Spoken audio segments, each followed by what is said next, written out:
प्यारे साथियों, आप सभी का स्वागत करता हूं एमआरएस स्टडी परिवार में। तो हम लोग जो है सर्वेइंग एंड जियोमेटिक्स जो सब्जेक्ट था वो डिस्कस कर रहे थे। तो यहाँ पे आपका यूनिट 2 है chain and cross staff survey. Linear measurement के बारे में बात किया जाए तो मेन जो पर्पस होता है सर्वे का वो होता है मैप किसी भी एरिया का बनाना या किसी भी एरिया का प्लान तैयार करना। As the map is plotted, जैसे ही मैप प्लॉट किया जाता है on horizontal plane, distance shown as horizontal projection on this plane. उस प्लेन पे जो डिस्टेंसेस होते हैं वो हॉरिजॉन्टल प्रोजेक्शन में दर्शाए जाते हैं, दिखाए जाते हैं, बताए जाते हैं।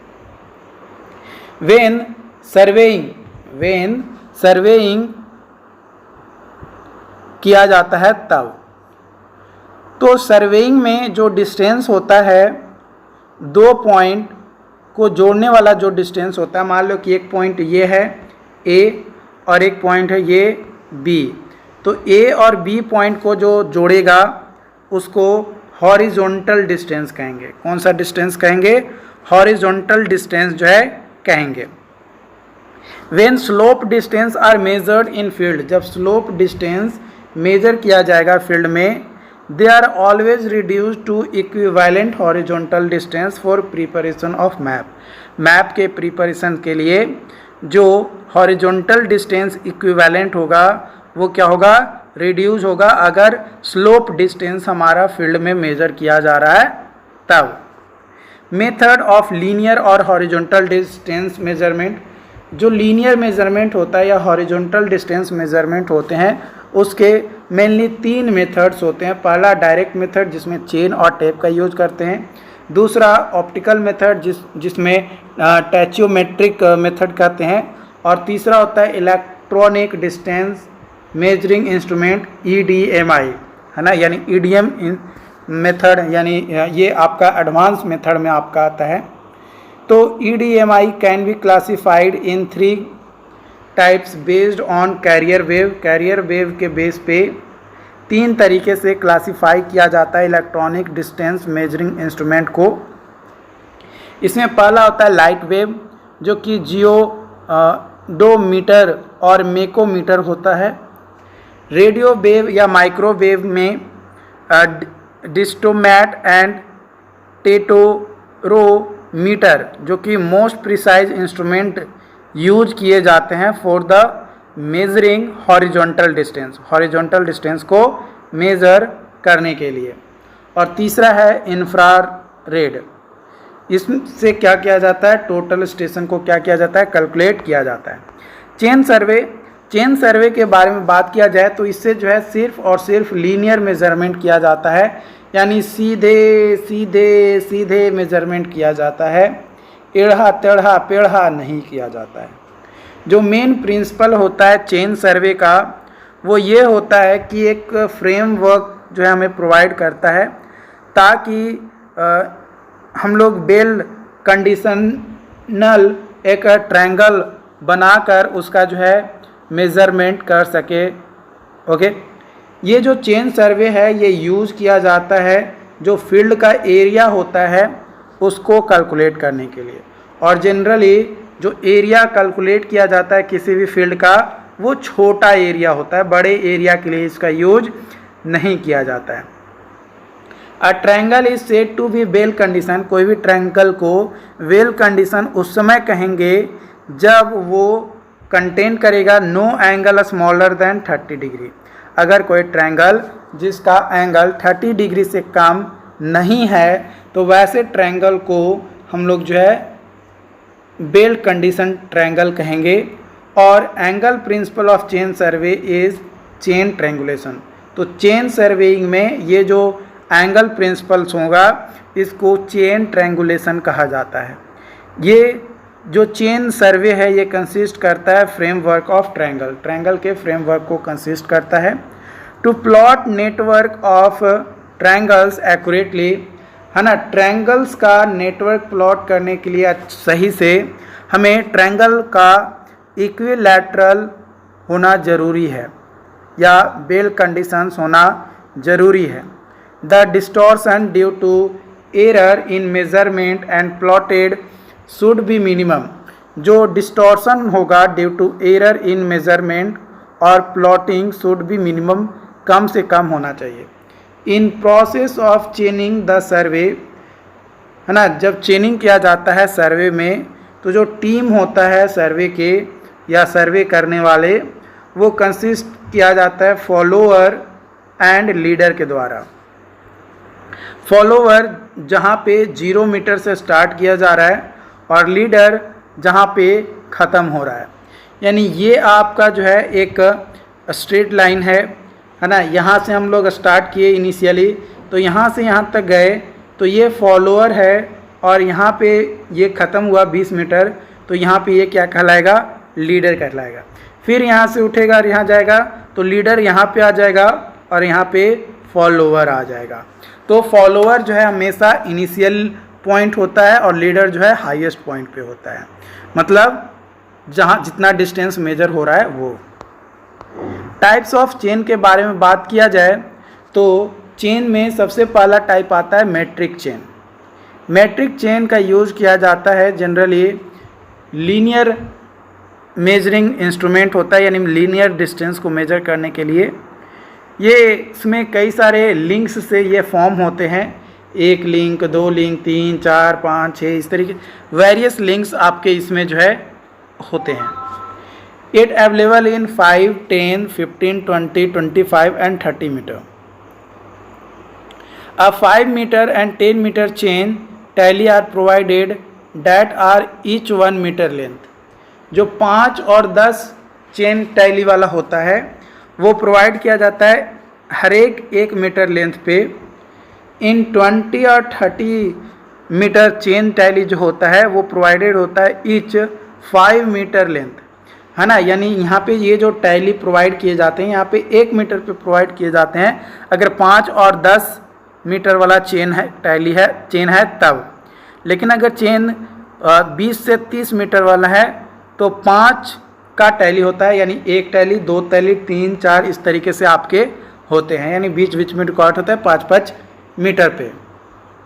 And every 5 meter all brass ring is provided, है ना। हर एक 5 मीटर पे क्या करेंगे, ब्रास रिंग जो है क्या करेंगे, प्रोवाइड करेंगे। The accuracy of overall length, जो ओवरऑल लेंथ का जो एक्यूरेसी होगा वो 20 मीटर होगा। Chain should be with in ±5 mm and ये 20 मीटर में होगा। और वही अगर 30 मीटर चेन के बारे में बात किया जाए तो इसमें ओवरऑल जो करेक्शन लेंथ होगा ±8 मीटर के अंदर होगा। चेन अगर बात किया जाए 20 मीटर का है तो 100 लिंक्स होंगे और 30 मीटर का है तो 150 लिंक आपका होगा। उसके बाद अगला जो टाइप्स है चेन का वो टाइप है इंजीनियर्स चेन। जो इंजीनियर चेन है इसमें जो लेंथ होता है चेन का वो 100 फीट होते हैं। कितने होता है, 100 फीट होता है और इसमें 100 लिंक्स आपके होते हैं। 1 फीट टैली जो है वो प्रोवाइड किया जाता है एट एवरी लिंक, हर एक लिंक पे, जो कि 10 फीट पे होता है। हर 10 फीट पे 1 फीट टैली जो है यूज किए जाते हैं। And central tally is round, जो सेंटर में जो टैली प्रोवाइड किया जाता है वो क्या होता है, राउंड होता है। उसके बाद यहाँ पे बात किया जाए तीसरा जो टाइप्स है चेन का वो है रेवेन्यू चेन। कौन सा चेन है, revenue chain. The length of this chain is 33 feet. जो लेंथ का होता है चेन का, रेवेन्यू चेन का, वो 33 फीट्स होते हैं। और इसमें टोटल कितने लिंक्स होते हैं, तो इसमें टोटल जो है आपके 16 लिंक्स होते हैं। हर एक ईच लिंक्स बीइंग 33 फीट, हर एक लिंक कितना का होता है, 33 फीट्स का होता है। जनरली ये कोस्टल सर्वे के लिए यूज किए जाते हैं।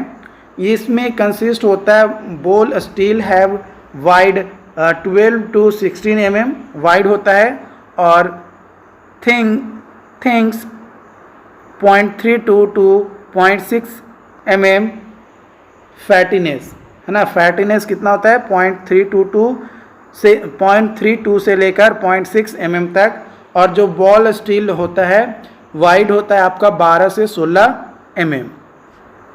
जो रेवेन्यू चेन होता है ये अवेलेबल होता है and reading are mark in meter, जो अवेलेबल होता है मीटर में, और जो रीडिंग मार्किंग होता है वो भी मीटर में होता है या फिर सेंटीमीटर में या डेसीमीटर में। ऑन वन साइड है ना, कोई एक side, and has 0.2 meter on other side and 0.2 meter other side पे होगा। जो स्टील बैंड होंगे वो यूज किए जाते हैं improved where more accuracy is required, जहाँ पे मोर एक्यूरेसी की ज़रूरत पड़ेगी है ना, उसके लिए हम लोग यूज करते हैं स्टील बैंड। 33 फीट के लिए आपका 100 लिंक्स होता है। इसके बाद जो आपका चेन है वो है गंटर चेन। गंटर चेन में क्या होता है, 100 लिंक्स अटैच होते हैं इस तरीके से कि जो लेंथ होता है चेन का वो 66 फीट का बन जाता है। हर एक लिंक का जो लेंथ होता है 0.66 फीट आपका होता है। This chain is used for convenience land measurement. Convenience परंपरागत जो तरीकाएं हैं आपका लैंड को मेज़र करने के लिए, खेत को मेज़र करने के लिए, वो है। इसमें एडवांटेज के बारे में बात किया जाए तो सबसे पहला एडवांटेज है कि they can be ready easily early quickly. जो रीडिंग है वो आसानी से किया जाता है, और आपका जो विद स्टैंड है बियर और टीयर का वो भी सही है। They can be easily prepared in field, और इसको आसानी से फील्ड में प्रिपेयर भी कर लिया जाता है। नोट पॉइंट के बारे में अगर बात किया जाए तो यहाँ पे आपका जो है दिया गया है और बोला जा रहा है कि एक square chain is equal to 1 acre, 10 chain बराबर होता है 1 फॉर्टूनम।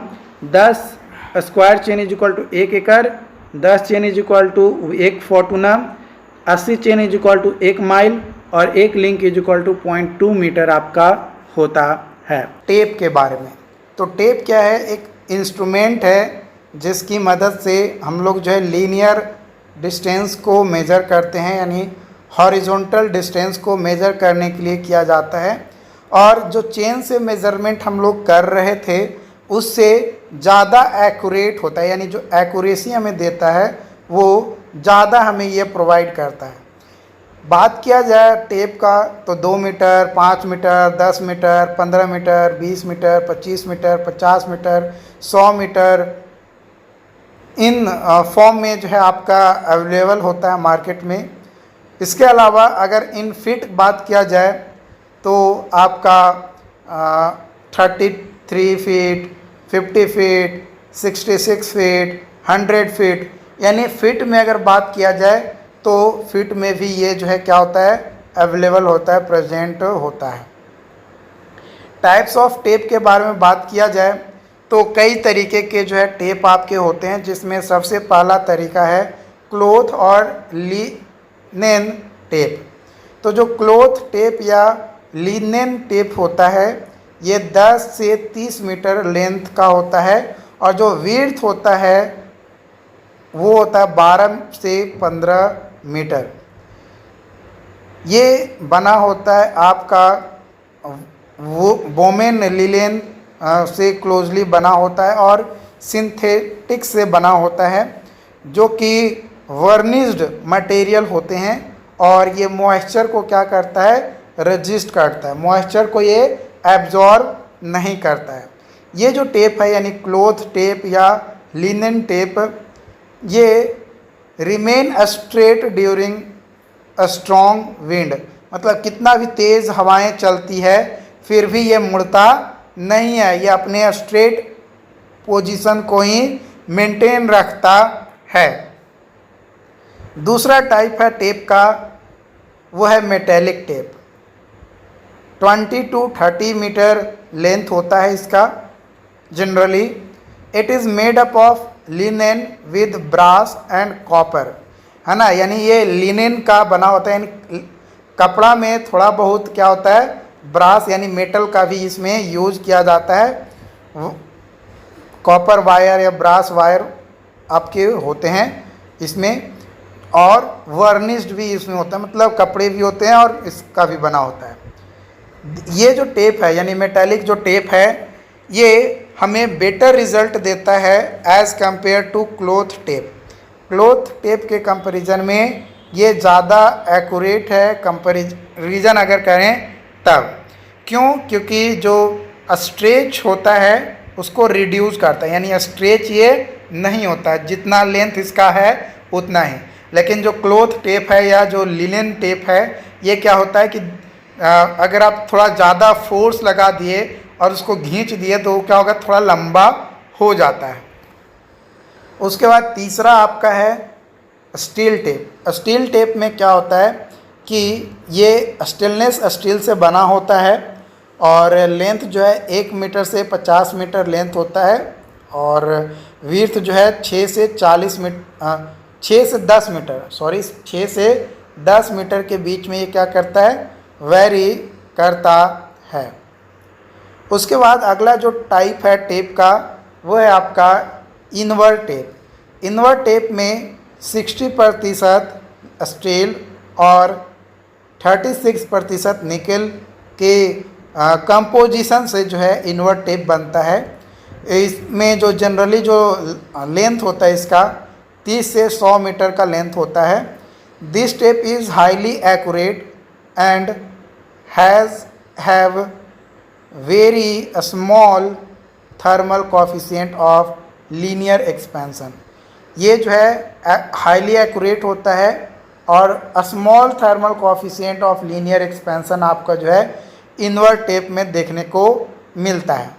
But these tapes require much attention in the field because it is soft, है ना। जो टेप्स होते हैं वो रिक्वायरली मच अटेंशन होते हैं, इसको रिपेयर वगैरह करने की मतलब मेंटेनेंस बहुत ज़्यादा करना पड़ता है। आप जब वाइल मेज़रमेंट जब आप डिस्टेंस को मेज़र कर रहे होते हैं तो उसमें बहुत ज़्यादा अटेंशन देना पड़ता है, क्योंकि ये सॉफ्ट और डिफॉर्म आसानी से हो जाता है, मतलब सॉफ्ट होता है और डिफॉर्मेबल आपका होता है।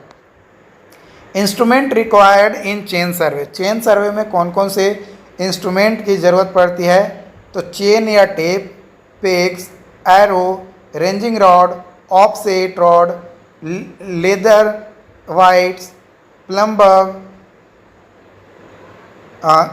क्रॉस स्टाफ और मैलेट, ये सभी जो है आपके क्या होते हैं इसमें रिक्वायर्ड होते हैं, ज़रूरी पड़ते हैं।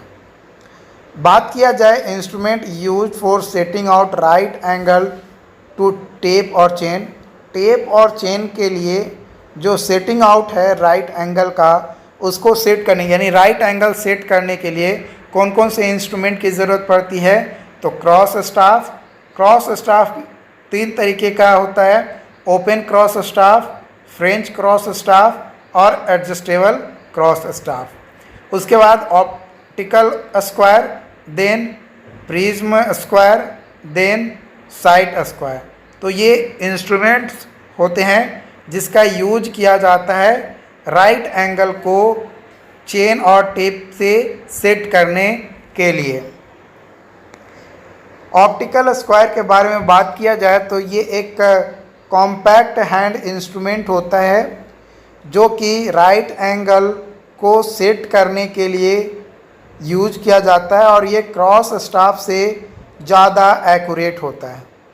जो रे ऑफ लाइट होता है reflected successively from 2 surfaces undergoes a deviations of twice the angle between the reflecting surface, है ना, जो भी रिफ्लेक्टिंग सरफेस है उसके और डेविएशन को यह जो है रिप्रेजेंट करता है। जो 2 मिरर होता है वो 45 डिग्री पे होता है टू ईच अदर, एक दूसरे के mounted in a circular box और ओपन फ्रेम। ओपन फ्रेम में या सर्कुलर बॉक्स में क्या होता है, माउंटेड होता है, 2 मिरर यहाँ पे लगे होते हैं, एक मिरर यहाँ पे है और एक मिरर यहाँ पे है, और यहाँ पे आई से देख रहे हैं। तो ये जो आई से ये जो एंगल बनेगा, ये जो एंगल है, यही एंगल जो है 45 डिग्री का बोला जा रहा है। अब यहाँ पे बात आती है क्रॉस स्टाफ की। तो क्रॉस स्टाफ भी एक तरीके का इंस्ट्रूमेंट ही है जिसकी मदद से हम लोग क्या करते हैं, राइट एंगल को सेट आउट करने के लिए यानी सेटिंग करने के लिए यूज किया जाता है।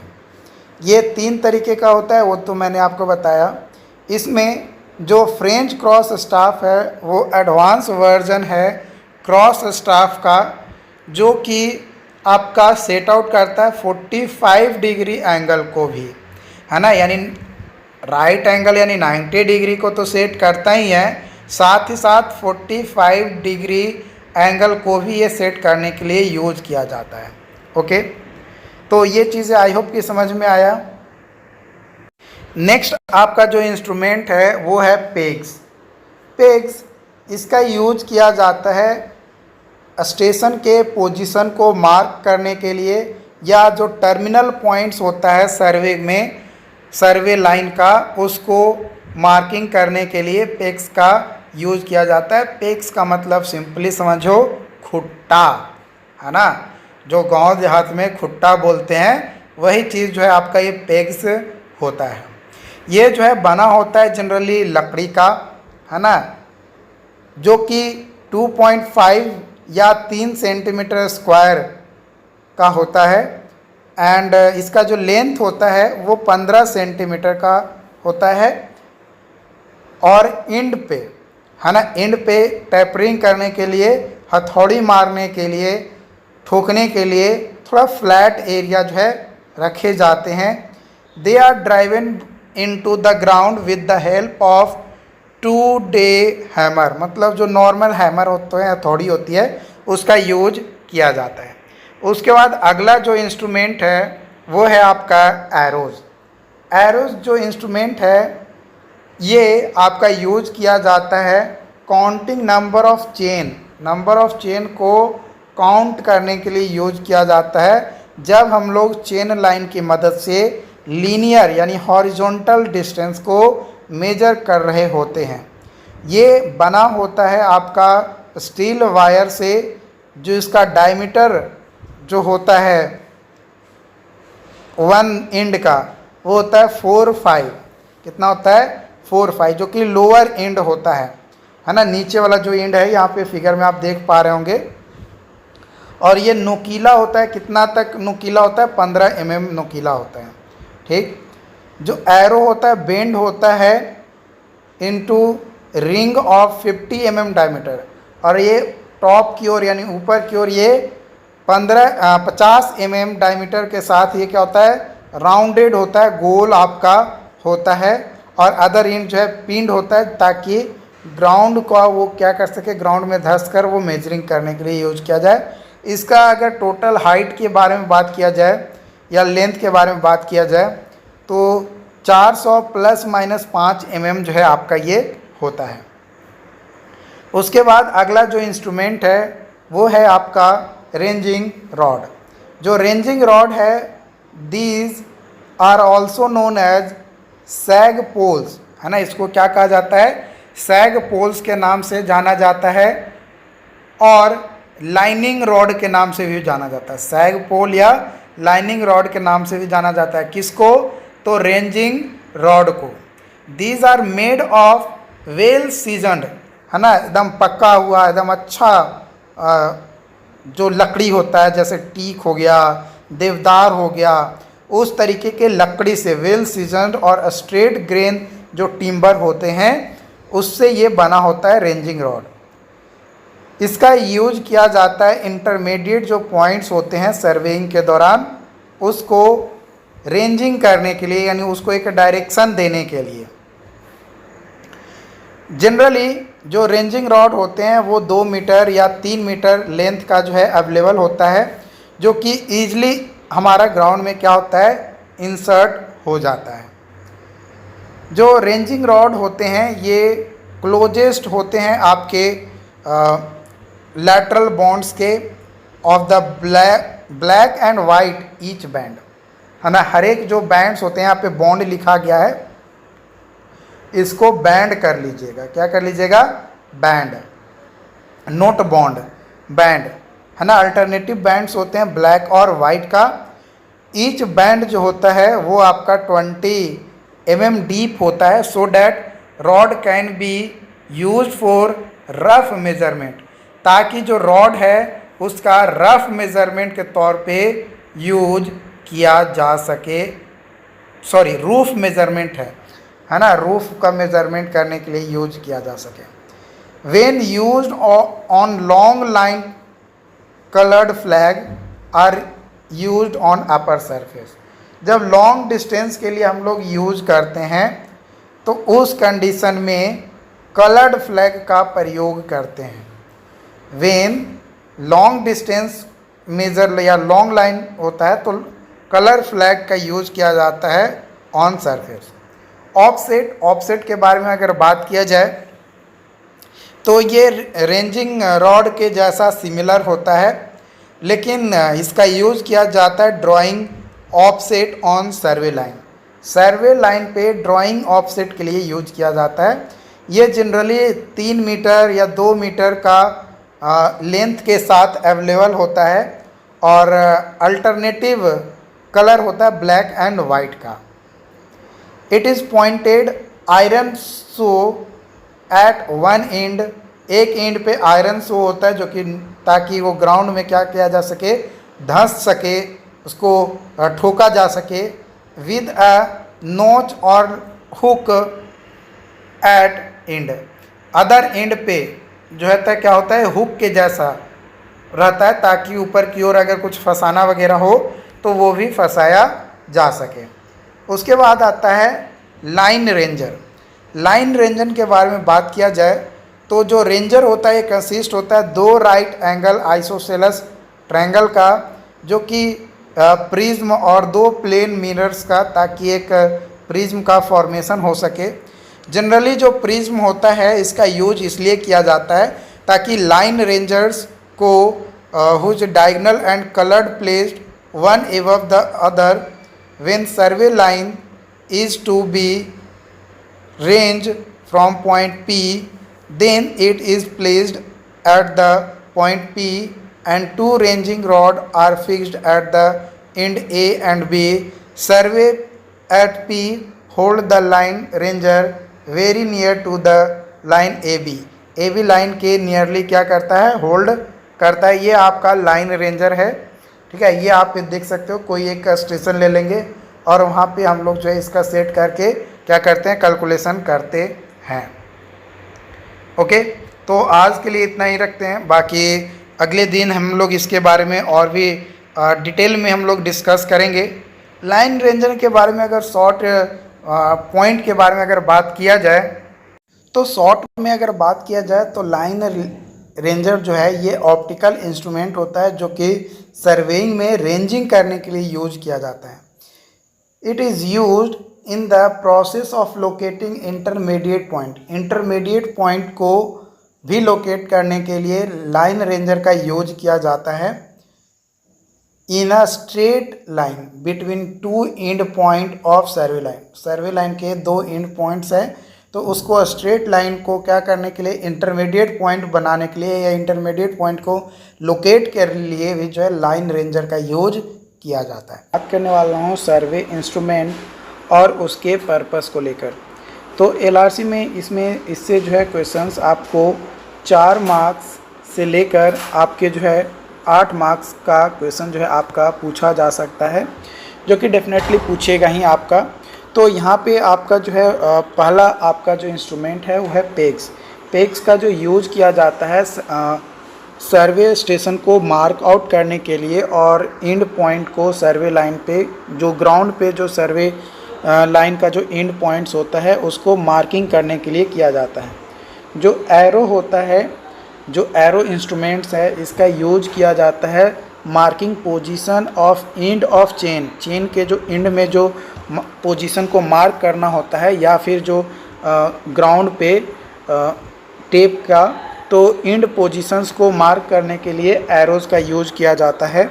रेंजिंग रॉड के बारे में बात किया जाए तो रेंजिंग रॉड जो है इसका यूज़ किया जाता है for locating number of points on a long survey line. Long survey line पे अगर नंबर ऑफ पॉइंट्स को लोकेट करना है तो वहाँ पे रेंजिंग रॉड का यूज़ किया जाता है। ऑफसेट रॉड जो इंस्ट्रूमेंट है सर्वे का, इसका यूज किया जाता है आपका offset line at right angle को सेट करने के लिए जो है ऑफसेट लाइन पे यूज किया जाता है। प्रिज्म स्क्वायर का यूज किया जाता है आपका राइट एंगल को सेटिंग करने के लिए। प्लम बर्व का यूज के बारे में बात किया जाए तो इसका यूज किया जाता है वेदर लाइन इज़ वर्टिकल और नॉट, लाइन वर्टिकल है या नहीं है उसको इंडिकेट करने के लिए जो है प्लम बर्व का यूज़ किया जाता है जो इंस्ट्रूमेंट है सर्वे का। उसके बाद है क्लिनोमीटर जो है इसका यूज़ किया जाता है to measure the slope of ground के जो स्लोप होता है उसको मेजर करने के लिए। ऑप्टिकल स्क्वायर जो इंस्ट्रूमेंट है सर्वे का, इसका यूज़ किया जाता है सेट आउट राइट एंगल को सेट आउट करने के लिए। उसके बाद है प्रिज्मेटिक स्क्वायर का यूज़ किया जाता है for the advance version of optical square होता है और इसका भी यूज़ किया जाता है राइट एंगल सेटिंग के लिए। फ्रेंच क्रॉस स्टाफ, इसका यूज़ किया जाता है 45 डिग्री या फिर 90 डिग्री एंगल को सेट करने के लिए। जो फ्रेंच क्रॉस स्टाफ है ये क्रॉस स्टाफ का ही एक टाइप है। क्रॉस स्टाफ क्या करता है, क्रॉस स्टाफ आपका काम होता है कि राइट एंगल को सेट करना। उसके बाद है ओपन क्रॉस स्टाफ जो है इसका यूज किया जाता है आपका टाइप ऑफ क्रॉस स्टाफ होता है जो कि 90 डिग्री को सेट करने के लिए यूज किए जाते हैं। थियोडोलाइट का यूज जो है आपका हॉरिजॉन्टल और वर्टिकल मेजरमेंट के लिए किया जाता है। वही अगर बात किया जाए डंपी लेवल की तो डंपी लेवल का यूज़ किया जाता है एंगल और एलिवेशन दोनों को मेज़रमेंट करने के लिए। ऑटो लेवल जो इंस्ट्रूमेंट है इसका यूज़ किया जाता है लेवलिंग पर्पस के लिए। अब भाई रेंजिंग प्रोसेस क्या होता है, तो रेंजिंग जो है एक तरीके का प्रोसेस होता है जिसकी मदद से किसी भी सर्वे जब करते हैं तो एक सर्वे लाइन कर लेते हैं, है ना, एक स्ट्रेट लाइन लेते हैं सर्वे का। मान लो कि पॉइंट ए हो गया और पॉइंट बी हो गया, तो इस स्टेशन पॉइंट ए से बी के बीच में मान लो कि इंटरमीडिएट में कोई लोकेशंस हमें निकालना है ना, या कोई पॉइंट का लोकेट करना है, तो उस कंडीशन में पॉइंट सी जो आ गया तो इस पॉइंट सी को लोकेट करने का जो प्रोसेस होता है ना वही जो है रेंजिंग कहलाता है। इसी प्रोसेस को क्या कहते हैं, रेंजिंग कहते हैं। ठीक है, यानी इंटरमीडिएट पॉइंट किसी भी स्ट्रेट लाइन पे between two points of straight line उसको जो है क्या कहा जाता है, रेंजिंग कहा जाता है। वही चीज़ आप यहाँ पे देखोगे तो यहाँ पे आपका जो है पॉइंट बनाकर आपको लिख दिया गया है, मतलब बता दिया गया है जो आपका उसके बाद बात करते हैं चेनिंग क्या होता है, तो ये जो चेन या टेप की मदद से जो स्ट्रेट लेंथ होता है ना, या जो भी डिस्टेंस को मेजर करते हैं चेन या टेप की मदद से, तो उस प्रोसेस को ही कहा जाता है चेनिंग, है ना। और उसके बाद है ऑफसेटिंग जो है ये एक ऐसा प्रोसेस होता है जिसमें क्या करते हैं कि जो लैटरल डिस्टेंस होता है किसी भी ऑब्जेक्ट का, है ना, यानी measurement of lateral of object from the survey line से जो लैटरली मेजर किया जाता है या तो लेफ्ट डायरेक्शन में या तो राइट डायरेक्शन में, है ना, तो उसको क्या कहा जाता है, ऑफसेटिंग कहा जाता है। ओके, उसके बाद है प्रिज्म स्क्वायर क्या है, एक सिमिलर अरेंजमेंट होता है आपका किसके जैसा, ऑप्टिकल स्क्वायर के जैसा, लेकिन इसमें थोड़ी सी चीज़ें चेंजेस होती है। क्या चेंजेस होता है कि जो मिरर था उसमें, है ना, ऑप्टिकल स्क्वायर में मिरर होता है, तो मिरर के जगह पे यहाँ पे क्या लगा दिया जाता है, प्रिज्म, है ना, प्रिज्म लगा देते हैं तो इसको कहा जाता है प्रिज्म स्क्वायर। वहाँ पे मिरर था तो उसको ऑप्टिकल स्क्वायर कहा जा रहा था, और यहाँ पे प्रिज्म का यूज कर रहे हैं इसको, इसलिए इसको क्या कहते हैं, प्रिज्म स्क्वायर कहते हैं। उसके बाद है सिंपल क्लिनोमीटर। जो सिंपल क्लिनोमीटर है, क्लिनोमीटर का जो है जनरली हम लोग किसके लिए यूज करते हैं, तो जो स्लोप होता है किसी भी ग्राउंड पे, है ना, ग्राउंड पे जो स्लोप होता है उसका वर्टिकल एंगल को कैलकुलेट करने के लिए, और जो स्लोप होता है ग्राउंड पे उसको मेजर करने के लिए जो है क्लिनोमीटर्स का यूज किया जाता है। ओके, सम बेसिक डिफिनेशन, कुछ बेसिक डिफिनेशन जो है अब हम लोग यहाँ पे डिस्कस करेंगे, जो कि आपका यहाँ पे दिया गया है मेन स्टेशन। सबसे पहला क्या दिया गया है, मेन स्टेशन।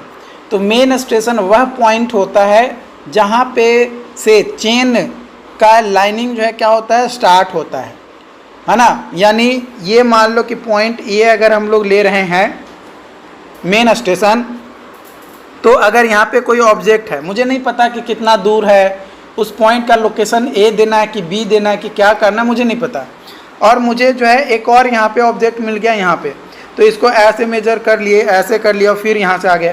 तो ये जो पॉइंट ए है, ये पॉइंट ए यानी मेन स्टेशन ही आपको बताता है कि भाई किस वे में हमें जो है चेन का लाइन जो है ड्रॉ करना है, यानी किस तरीके से हमें बाउंड्री बनानी है, ये मेन स्टेशन के बेसिस पे डिपेंड करता है। यानी मेन स्टेशन वह पॉइंट होता है where two sides of triangle and this station decides boundary of the survey.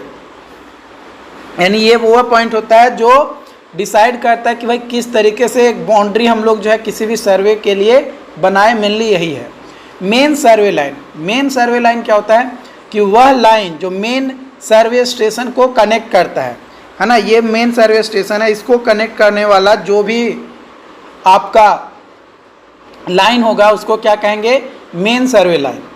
Subsidiary station, subsidiary station other than main survey line, या फिर कह सकते हैं कि जो मेन सर्वे लाइन पे जो भी स्टेशन लोकेटेड है उसको सब्सिडरी स्टेशन कहा जाता है।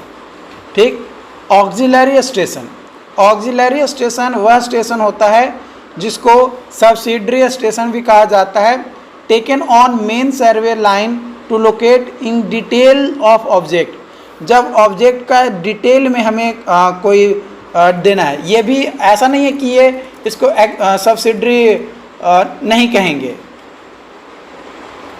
सब्सिडरी बिल्कुल कहेंगे, या एक्सिलरी भी हम लोग जो है यहाँ पे कहेंगे, लेकिन ये डिटेल ऑब्जेक्ट का डिटेल को लोकेट करता है, मतलब जो डिटेल ओवरव्यू है उसको ये रिप्रेजेंट करने का काम करता है। उसके बाद आता है चेक लाइन या प्रूफ लाइन।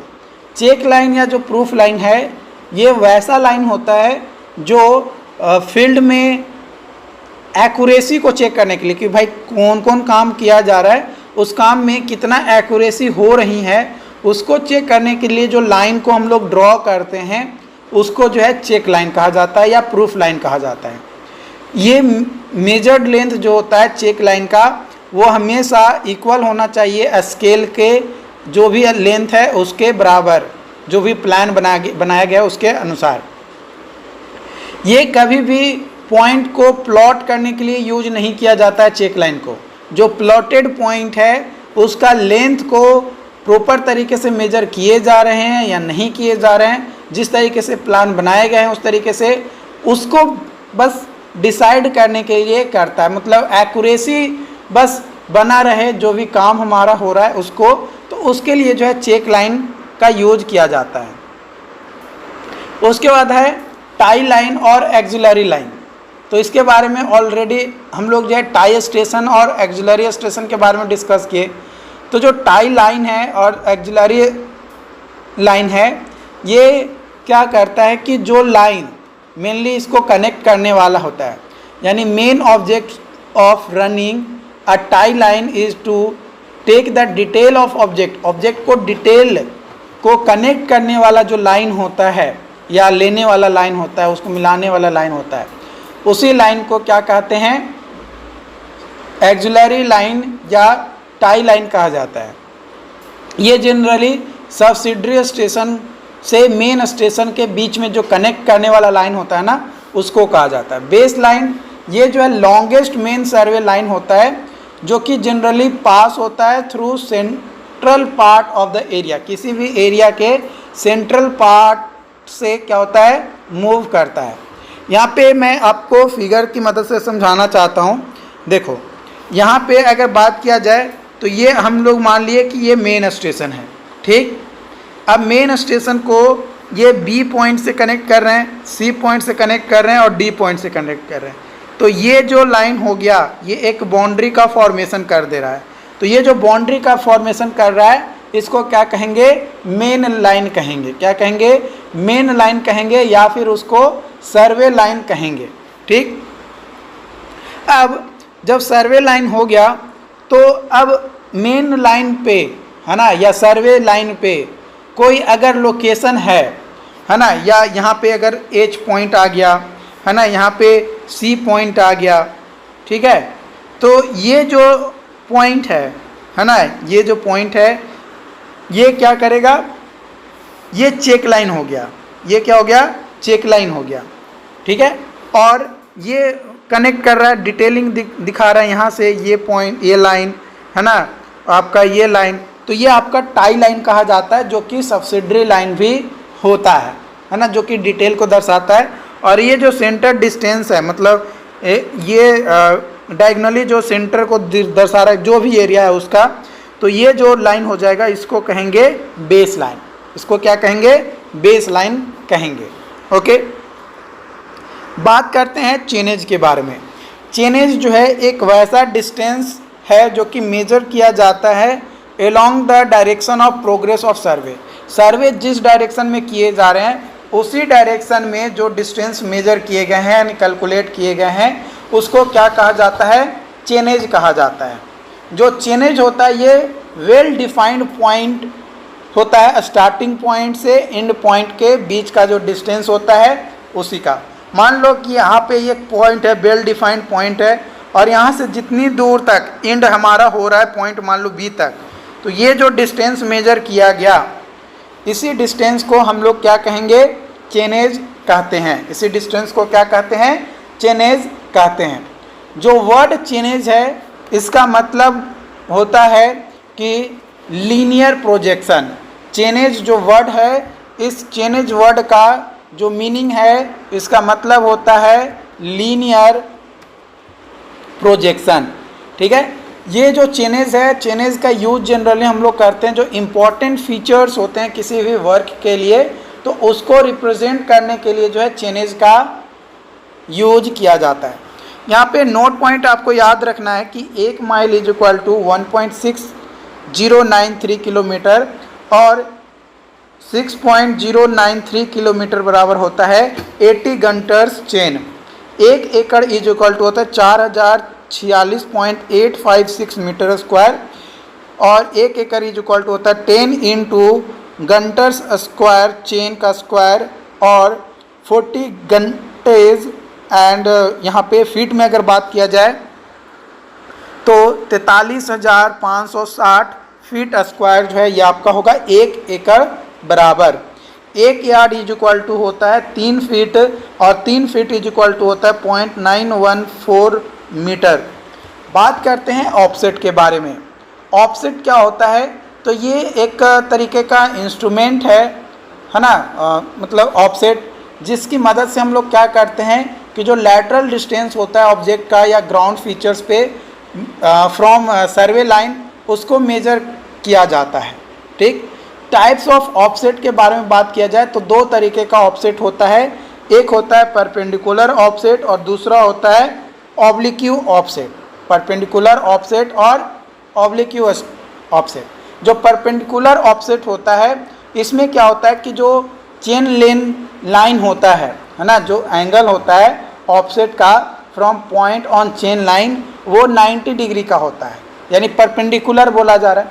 और ऑब्लिक्यू क्या होगा कि 90 डिग्री से या तो कम होगा या तो ज़्यादा होगा, है ना, तभी तो झुकाव होगा ना। 90 डिग्री से कम या ज़्यादा तभी जो है झुकाव पॉसिबल है, अदरवाइज झुकाव पॉसिबल नहीं है। उसके बाद अगला पॉइंट है यहाँ पे स्टाफ सर्वे। स्टाफ सर्वे जो है ये एक ऐसा टाइप है सर्वे का जिसमें हम लोग जो बाउंड्रीज होता है किसी भी फील्ड को या किसी भी प्लॉट को एरिया को डिटरमाइन करने के लिए जो बाउंड्री लोकेट करते हैं उसी को क्या कहा जाता है, उस तरीके के टाइप ऑफ सर्वे को स्टाफ सर्वे कहा जाता है। जो स्टाफ सर्वे होता है वो बहुत ज़्यादा इम्पॉर्टेंट है for the determination of area. किसको? एरिया को डिटरमाइन करने के लिए। प्रिंसिपल के बारे में बात किया जाए स्टाफ सर्वे का, तो प्रिंसिपल जो होता है सर्वे का वो होता है divide the area into number of right angle triangle, है ना। जो प्रिंसिपल्स होता है स्टाफ सर्वे का, इसका प्रिंसिपल यही होता है कि जितने भी गिवन एरिया है उसको number of right angle triangle में क्या कर दो, डिवाइड कर दो, एंड ट्रेपेजॉइड्स, है ना, या फिर ट्रेपेजॉइड में, और उसके बाद उसके एरिया को प्लॉट करो ट्रायंगल वाइज और ट्रेपेजॉइडल वाइज, और फिर उसको जो है क्या करना है, कैलकुलेट करना है। ठीक, तो यहाँ तक कोई दिक्कत नहीं। आगे बढ़ते हैं। Instrument and material required. कौन कौन से इंस्ट्रूमेंट जरूरी हैं जब भी हम लोग कोई भी सर्वे करते हैं तब? तो सबसे पहला चीज़ है कि आपके पास चेन होना चाहिए, एरो होना चाहिए, टेप्स होना चाहिए, रेंजिंग रॉड्स होने चाहिए, क्रॉस स्टाफ होने चाहिए, और ड्राइंग मटेरियल्स आपके पास होने चाहिए जब भी आप कोई भी सर्वे करते हैं तब।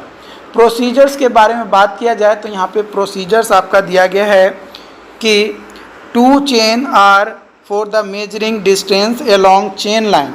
चेन लाइन के अलोंग डिस्टेंस को मेजर करने के लिए 2 चेन का प्रयोग करेंगे। एंड अदर फॉर ऑफसेट, है ना, अदर क्या होगा, ऑफसेट होगा। The cross staff is used to set out the perpendicular distance for offset. जो ऑफसेट का जो परपेंडिकुलर डिस्टेंस है उसको मेजर करने के लिए, उसको सेट करने के लिए क्रॉस स्टाफ का यूज करेंगे। और इस तरीके का सर्वे, यानी किस तरीके का सर्वे, तो स्टाफ सर्वे, है ना। किस तरीके का सर्वे, स्टाफ सर्वे के लिए हम लोग जो बेस लाइन है वो तैयार करेंगे, run through the centre of area so that offset are left और right side of base line are fairly equal. यानी यहाँ पे कोई एरिया मान लो कि ले लिए, अब यहाँ से यहाँ का हम लोग एक बेस लाइन बना दिए। क्या बना दिए, बेस लाइन बना दिए। तो बेस लाइन जब हम लोग ड्रॉ कर लिए या एज्यूम कर लिए तो इसको लेफ्ट डायरेक्शन में और राइट डायरेक्शन में दोनों को क्या बांटा, आधा आधा बांट दिया, मतलब एकदम इक्वल बांट दिया। अब यहाँ पे क्या करेंगे कि जो भी बाउंड्री बना, है ना, ये लाइन के द्वारा जो भी बाउंड्री बना उसका लेंथ को, एक्यूरेसी को चेक करने के लिए हम लोग जो है चेक लाइन की मदद से मेज़र करेंगे।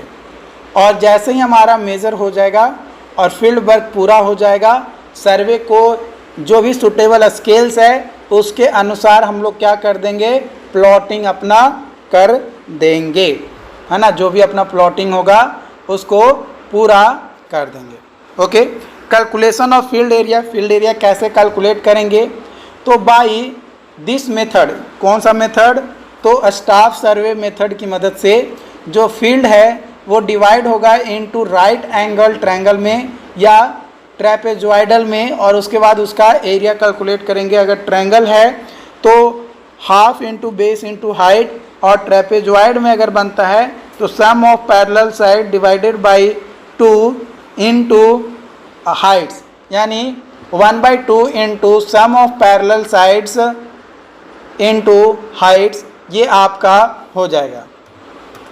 ठीक,